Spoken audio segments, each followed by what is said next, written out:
To understand today's supply chain nationalism, we need to look back at how global manufacturing became so interconnected in the first place. The story begins in the 1980s and 90s, when a perfect storm of factors created what economists call hyperglobalization.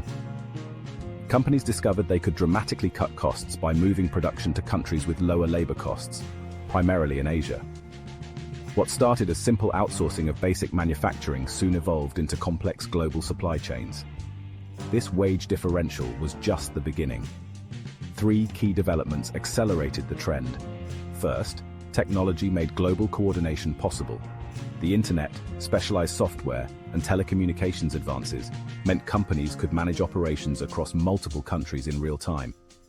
Second, trade agreements systematically dismantled barriers.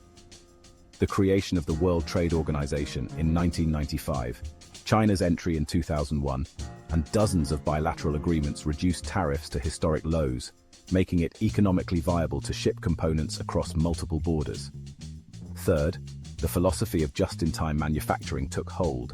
Companies minimized inventory costs by having components arrive exactly when needed, creating lean, efficient operations, but also introducing vulnerabilities few recognized at the time.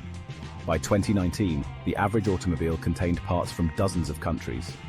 Your smartphone likely had components from over 40 different nations.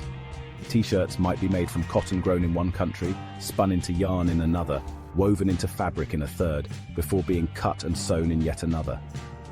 This system delivered unprecedented efficiency and low consumer prices, but it also created dependencies that would soon be tested in ways few anticipated.